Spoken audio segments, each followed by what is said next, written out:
70-742 Lab 9, Configuring Group Policy Settings.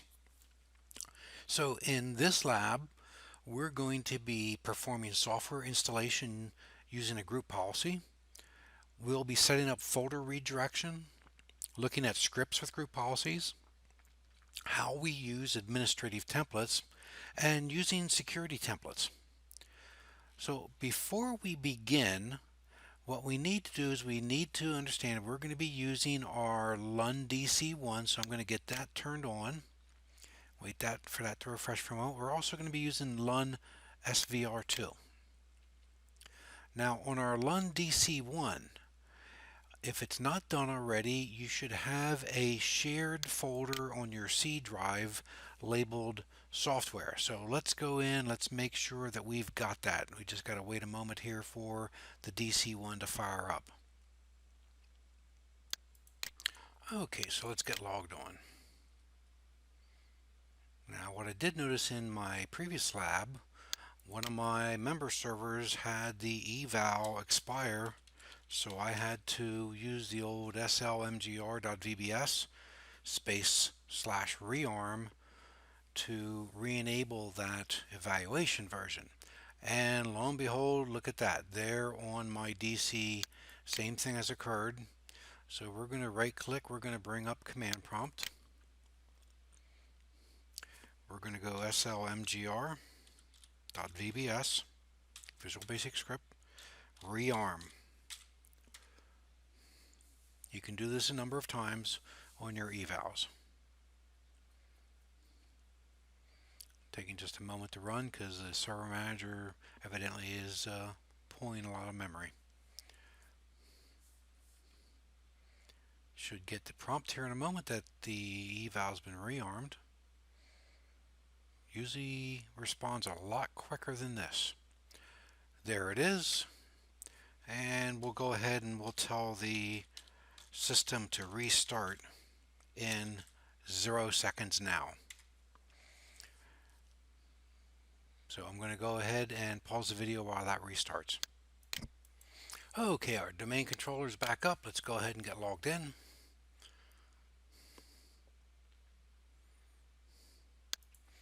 It's responding a little slow. It may be that there are a number of students online today, and it does take computing power, right? So our DC is up. Server manager is coming up. I'm going to jump over to SVR2, and let's make sure that our server license has not, or rather our eval license has not expired on that.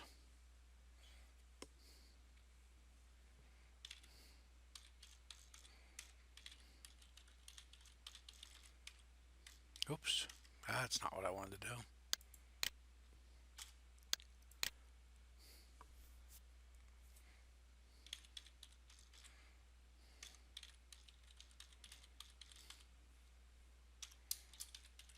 That's more like it. Take a quick look as the desktop comes up before the server manager covers it. And it looks like we're good to go. Okay, back over on our DC1. Let's take a look. Now we need to go to File Explorer, and we want to see whether we ever created the software folder for distributing software.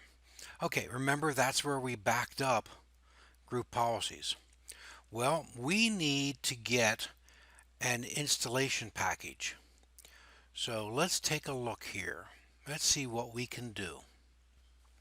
Okay, so what we're going to need to do is first we need to go back to our lab desktop, and we're going to click the blue bar at the top, and it's going to give us our options for how our lab set up. And if you look, we've got two adapters, a private network and iSCSI storage network. The iSCSI is assigned to NIC number 2. You're going to come up here to the lab networks. You're going to say public, and you're going to do this little drop down right here, and you're going to say DC1 NIC2 assign. It's going to refresh. If we look down now, we've got a public interface assigned to our DC adapter. So now let's go over to our DC. So we're going to be getting an IP address that's public. That means we need to make sure that any Windows updates are disabled from downloading so we're not bogging down bandwidth. So let's right click the start button. We're going to go command prompt. We're going to type in sconfig. Now I already did this, but yours probably says download only. So you need to go number 5, enter, M for manual, enter. We wait, it's going to say it again, it's going to do it. And now Windows Update is set to manual. Remember, this is the only way to disable the downloading of updates on Windows Server. We do 15 to exit out of sconfig and exit the command prompt. Now, we need to get an IP address for that adapter. I'm going to go back here to local server, and I've only got my one adapter. Well, wait a minute, there's 2 adapters, right? Well, I had disabled my iSCSI storage adapter. I'm going to say enable. And now what I need to do is I need to get rid of the IP addressing that I had originally assigned to that. So I'm going to come in here, we're going to go IPv4. I'm going to say obtain an IP address automatically. Well, I don't want to use myself for the DNS. I want to give this a static IP. 8.8.8.8, that's Google. 8.8.4.4 is also Google. So we're going to let the ASIT router assign us an address, but we're going to set a static DNS. We click OK. We click OK. Let's take a look at our status. Details. We have a 10 dot address. We have our DNS. We should be able to connect to the internet now. Let's go ahead and close this out. I'm going to open up Internet Explorer.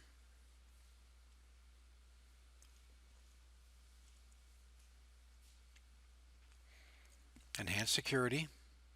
You know what? Let's go ahead and let's turn that off. I'm going to go over here to IE Enhanced. I'm going to turn it off for administrators. Click OK. Go back to Internet Explorer.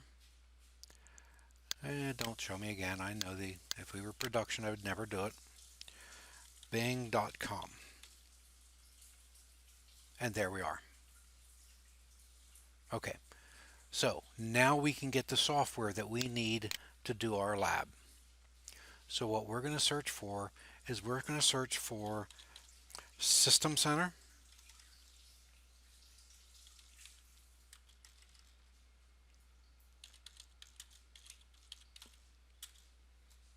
System Center, Management Pack for Configuration Manager.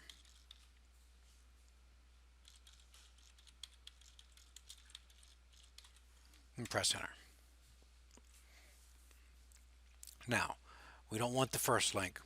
We want this one here, Microsoft Download. Let's take a look at a date of this past fall. Scroll down. And let's see if we can download it. There's what we want. Do next.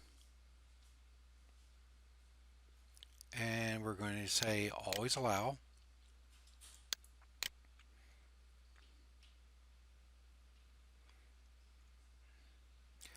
We're going to save. We're going to save as. And I'm going to tell exactly where I want it to save it. We're going to save that right into the software folder. And it's done. Okay, so we can go ahead and we can close Internet Explorer. And in fact, we can go in here. We can right click on that iSCSI storage adapter or whatever name you perhaps labeled it. And I'm going to disable. We don't need to be connected to the internet anymore. We've got what we needed. Now, let's get on to the lab. In our first exercise, we're going to be performing software installation with group policies. That's why we needed that download. We're going to go to Active Directory Users and Computers.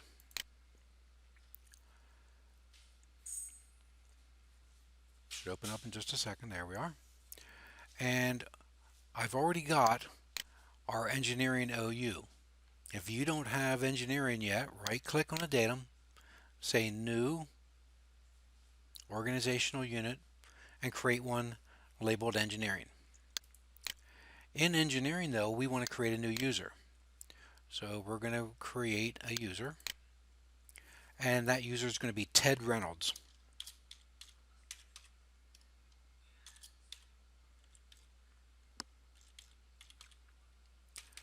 And the logon name will be T Reynolds.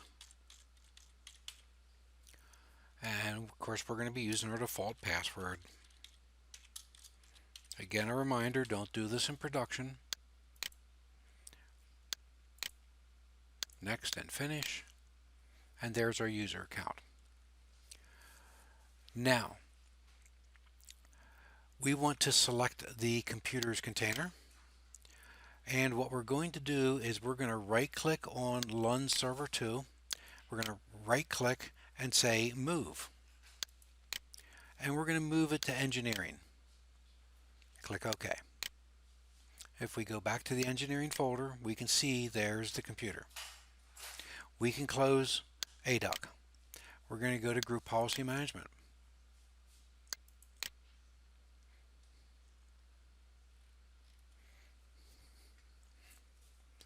And there's our Group Policy Management. I'm going to scroll up to the top of our list. And what we're going to do is I'm going to right click on Engineering, and we're going to create a GPO and link it here.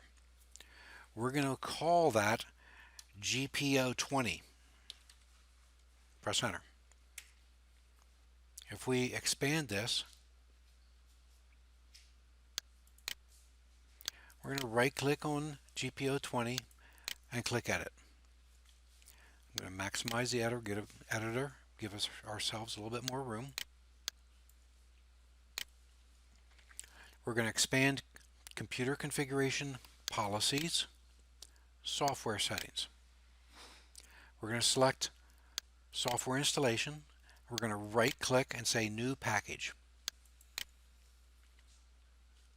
It says where is the package you want to use. We're going to click this PC. We're going to scroll down, C drive, software, and there's our software. Now, what did I do wrong? If I install that from the local drive, will a network-based user ever be able to access it? No. So we need to click No. We're going to right click. It's a mistake you may make. That's why I wanted to show it to you. We're going to do Package. We're going to do / Lund-DC1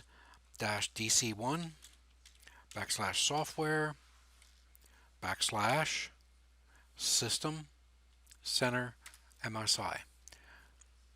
Now, what happens when software is assigned to a computer using a GPO? You're reading about this. You're learning about this. If we do a software installation via computer configuration, what happens when software is assigned that way? This is question number 1. The software is installed the next time the computer starts. Okay, question number 2. Why is published grayed out? We talked about this in a previous lesson. You can assign a computer configuration software installation.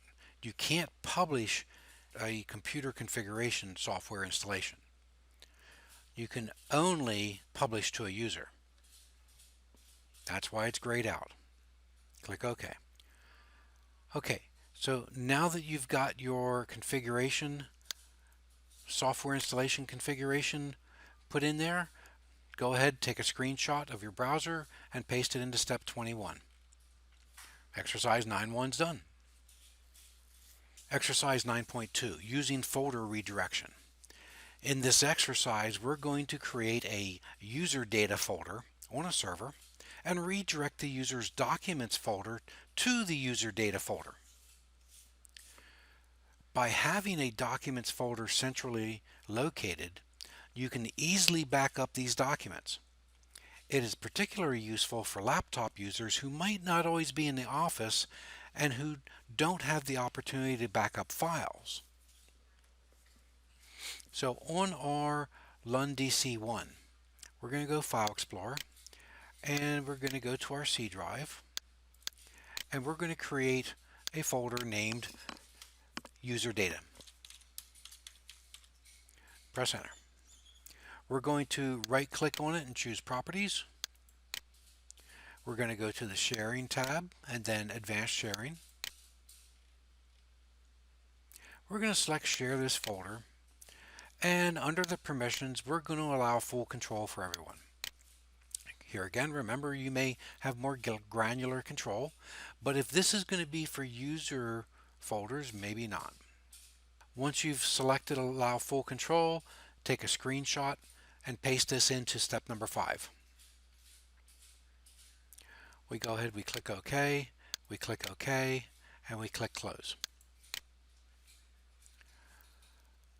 Now, back in our Group Policy Management Editor, we're going to add a user configuration in this GPO20. So we're going to expand User Configuration, Policies, Windows Settings. See this folder redirection? We expand that, and then we go down to Documents. We're going to right-click on the Documents folder, and we're going to select Properties. We're going to configure the settings by clicking the little down arrow to the right side and choosing Basic Redirect Everyone's Folder to the same location. Under the path, the root path, we're going to type in //lun-dc1 /user data.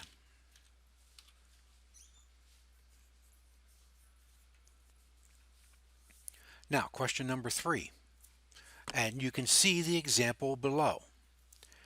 If a domain user, for example, J. Smith, logs in, where would his documents folder be located? You see the example, substitute J. Smith in the name, and type in the full path for your answer to question number 3. Go ahead and click OK. You'll get a warning. Go ahead and click Yes. Now let's log into LUN Server 2. We click Control-Alt-Delete, and we're going to log in.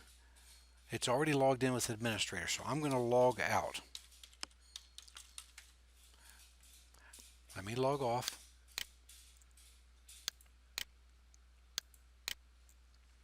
And we're going to log in with the T. Reynolds account. So we need to click Other User and T. Reynolds, and of course the password.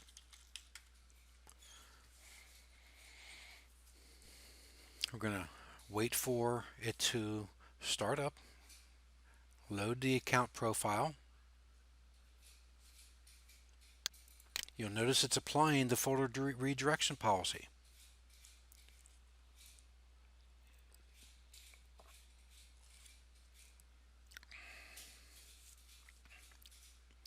And lo and behold, license is expired. We're going to have to rearm this one.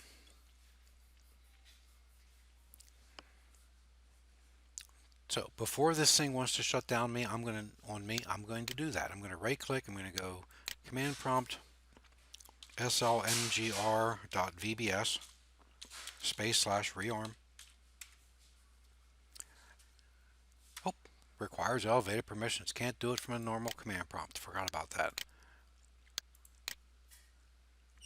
And we're not logged in as an administrator, remember?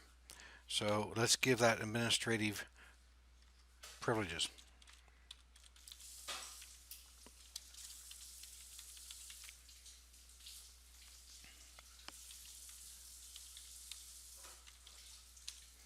This is what I was talking about, that you don't have to log in with administrative privileges to be able to run things with administrative privilege. There we are. Let's go ahead and reboot this. R for reboot, T for the amount of time, and that's 0 seconds, so now. Should take just a moment for it to restart. I'm going to pause it while it restarts. Okay, now on the reboot it saw that policy and it started the config manager installation. So let's go ahead and get logged in. So both our software installations running and our folder redirection already took place. So we're going to get logged in as Mr. Reynolds.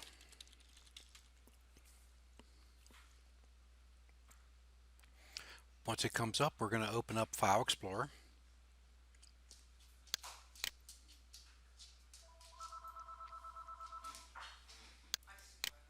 And we're going to right click on Documents and we're going to go to Properties. What is the location of your Documents folder? It should look exactly like mine. So take a screenshot and paste that into step number 15. So as far as the user is concerned, they go to their Documents folder, they create a new folder or a new document. My new doc. Where is it stored? It's stored on your highly resilient file server that's got RAID arrays. So your data is backed up across multiple drives. It gets backed up to, say, another server additionally to your backup solution. It's not stored on the user's desktop. It's not stored in the user's local hard drive. It's not stored in basically what we consider a workstation, a desktop computer, a disposable device. By using folder redirection, everything that your users do should get stored to another location. So what happens if this computer crashes? Doesn't matter. Unplug it, plug a new computer in. As soon as the user logs in, folder redirection policy will be effective, and all the documents that they previously had will be there. Let's go back over and look at that policy once more. We can redirect the app data folder, the desktop, start menu, documents, pictures, music, videos, favorites, content, everything. Basically everything that your user is doing, as long as they're storing it in a default location, it doesn't matter if that desktop computer crashes and burns. You've made the desktop computer disposable. You plug a new one in, the policies take effect. As far as the user is concerned, nothing was removed. And using the software installation policies, all their software gets reinstalled. That's the end of exercise 9.2. Let's move on to 9.3. And for that, we're going to be using the London DC1, and we're going to be exiting the group policy management editor. So 9.3 is using scripts with group policies. In this exercise, we're going to create a simple login script that will map the G drive to a shared folder. Now we can do this with a regular policy as well, but we're going to do it through a script. You can assign startup and shutdown scripts to a computer and assign log on and log off scripts to a user. When a computer starts, the startup script will be executed. When a computer is shutting down properly, the shutdown script is executed. In the same way, when a user logs on, the log on script is executed, and when the user logs off, the log off script is executed. So let's delve into this. On our London C drive, we're going to create another new folder. We're going to call it Stuff. And here again, we're going to right click, we're going to go to Properties, we're going to go to Sharing, we're going to go to Advanced Sharing, we're going to select Share this folder, we're going to go to the permissions and we're going to say everyone full control.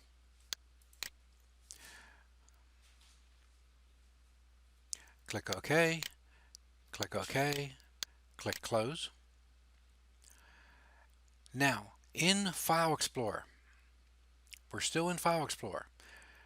Go up here, click on the address bar, and type in //adatum.com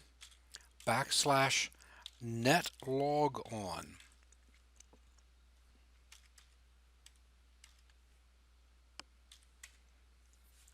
Folder is empty, right? Okay, so we're going to right click and we're going to say New Text Document. And for the name, we're going to type in map.bat.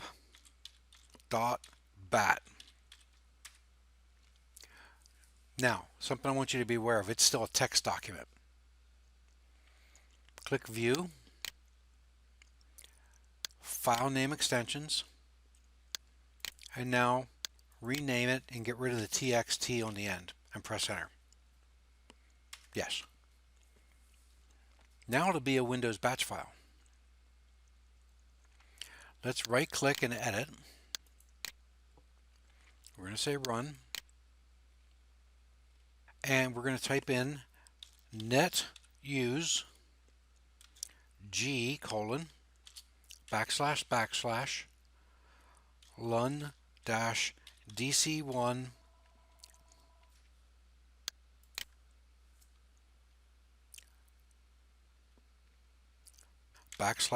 /stuff.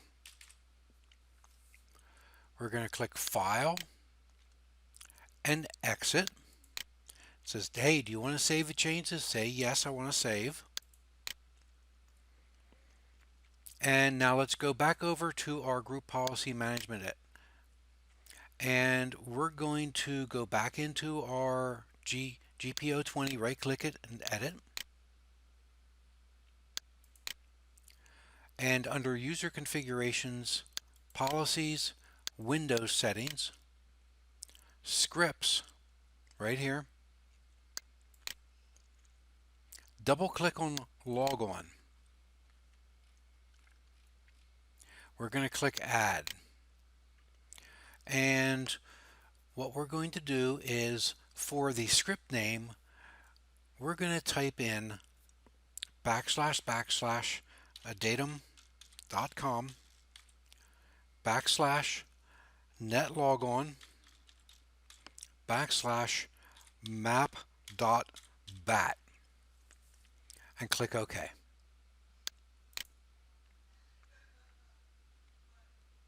Go ahead and click OK to close the logon properties.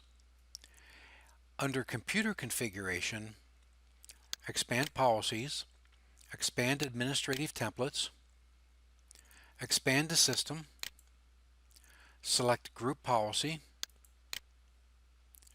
and look for Configure Log On. I'm going to select the top setting, and that'll sort it by alphabetical. And we're going to look on Configure Logon Script Delay. We're going to double click and we're going to say Enabled. Now let's answer our next question. Question number 4. What is the default delay before scripts are executed? 5 minutes. Do we really want to wait 5 minutes until a user script gets executed? No, because if this is the case, if we waited 5 minutes, it would be the user would be logged onto the computer for 5 minutes before that drive G would ever appear. So let's change that to 1.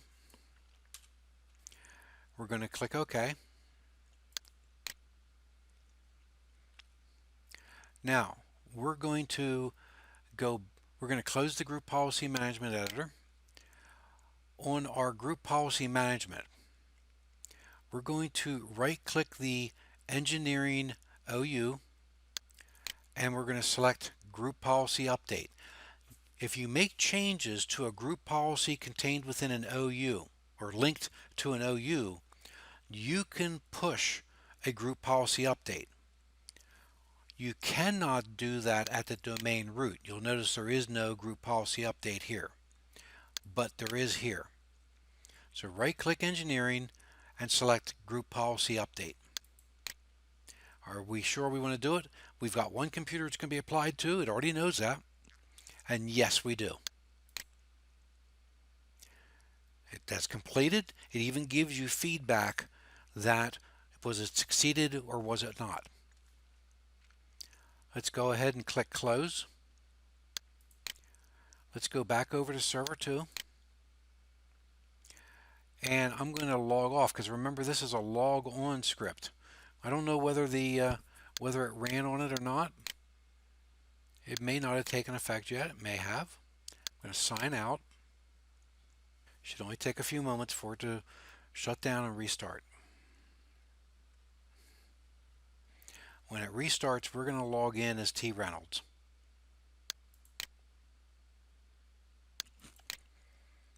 And there we are.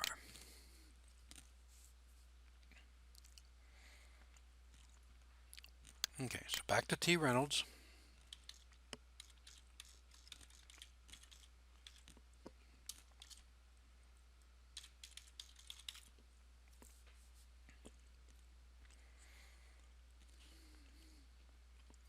Now remember there's a 1-minute delay for that drive to get mapped. So we're going to open up File Explorer and we're going to wait.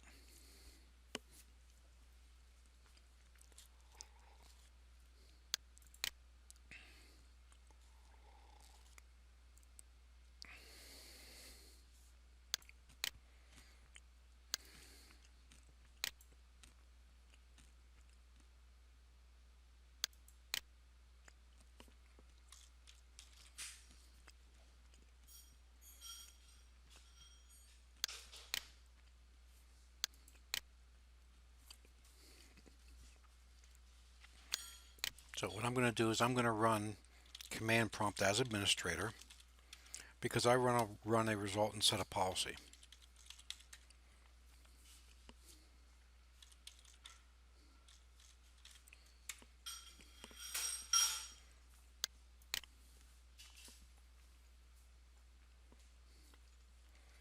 Let's take a look at what policies are being applied to this.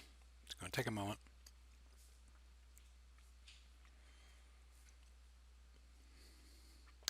So configure computer configuration. There's our GPO20 and our default domain policy. Under user configuration, our default domain policy. So if we look here, there's our software installation. All our various settings.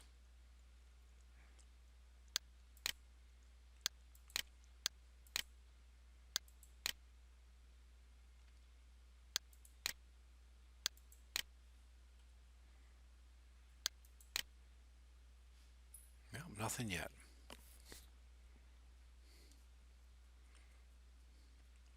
Seems to me it's been at least a minute.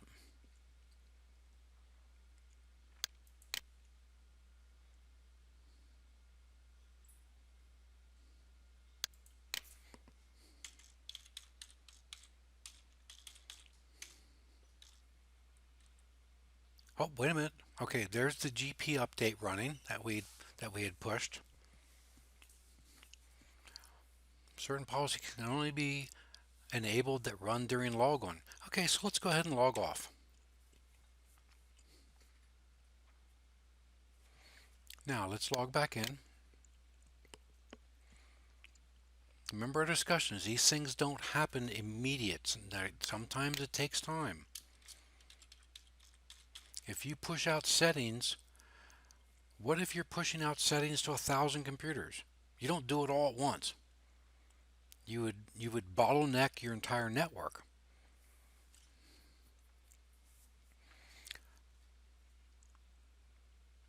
So let's take a look. Not there yet. But what I want to do is I want to see that I can see the batch file.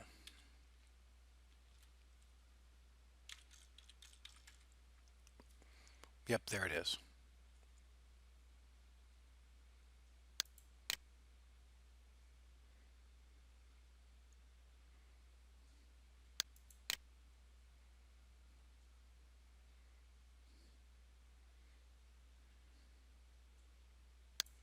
Okay, so I just realized that I made an error. In editing that file, I didn't put a space between the G colon and the backslashes. So if I look at it, I can tell you that's exactly what's wrong. So let's go back into File Explorer. I'm going to right click and I'm going to do Edit, Run. Yep, right there it is. So there needs to be a space there. So I'm going to close. I'm going to save the changes. I'm going to minimize that. I'm going to right click on the engineering. I'm going to say Group Policy Update.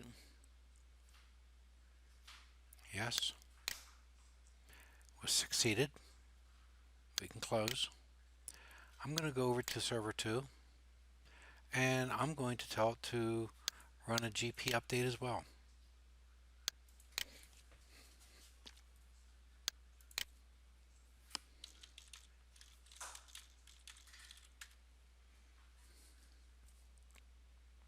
Should only take a moment. We saw this before in the previous lab. There's the computer policy, and now we want that updated user. Okay, let's log off.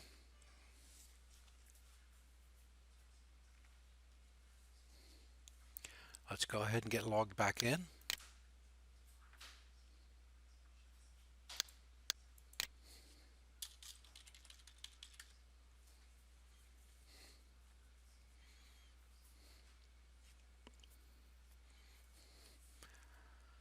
Now I could have sworn I saw it saying applying a policy, so let's take a look.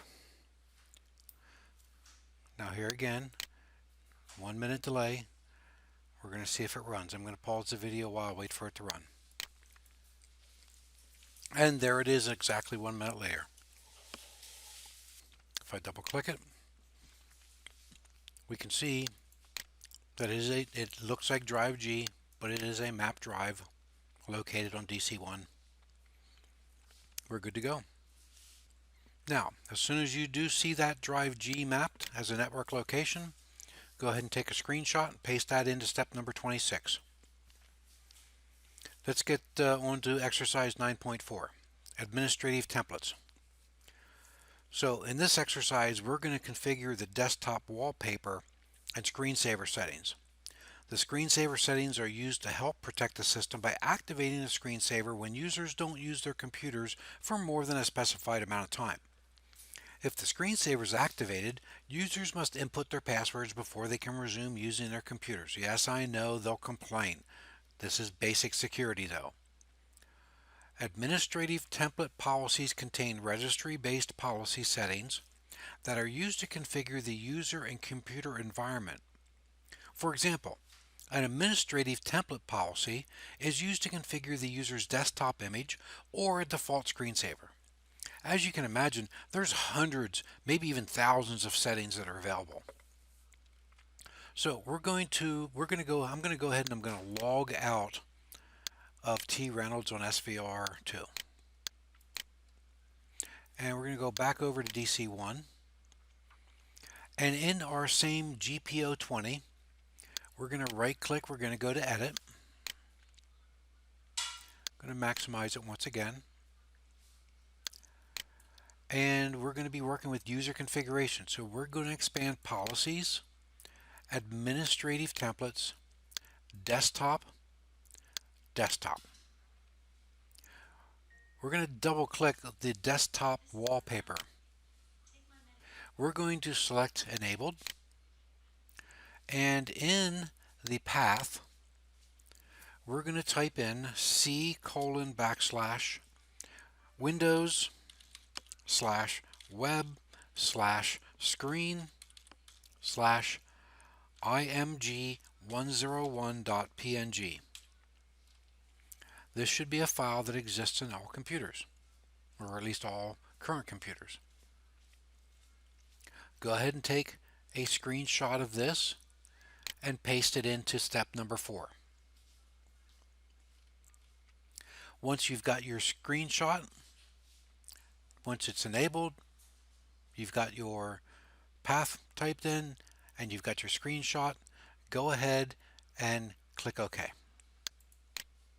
Also, user configuration policy administrative templates, control panel, expand it, and select personalization.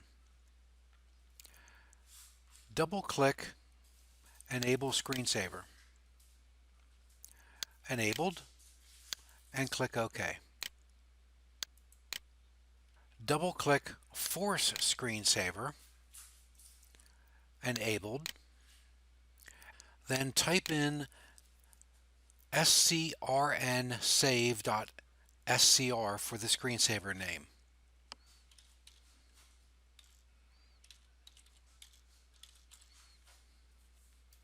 And click OK. Then we want to double click on screensaver timeout. Here again, we're going to enable it. Should be enabled. And we want to specify a timeout of only 60 seconds. And click OK. And additionally, we want to password protect the screensaver. We're going to enable that option, and we're going to click OK. You should have 4 settings that are enabled. Go ahead and take a screenshot and paste it into step 15. Now let's go back over to Lun SVR2. We're going to do a Control-Alt-Delete. We're going to get logged back in. I'm going to run another one of those GP update /force commands. Hey, look what the background changed to. Already applied. GP update /force.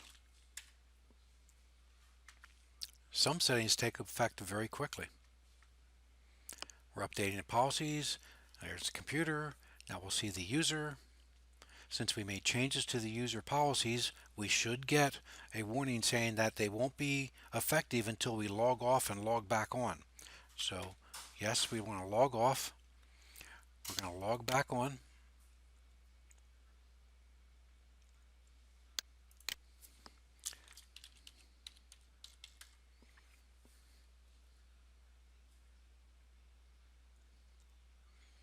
Now, our desktop background has been changed for us. Now, do not press any keys. Just sit back and wait. We want to see that the screen locks. So now you can get up, go get a cup of coffee, get a soda, get an energy drink, whatever your choice might be. Okay, and my screen did lock. So let's go ahead and let's get back in there.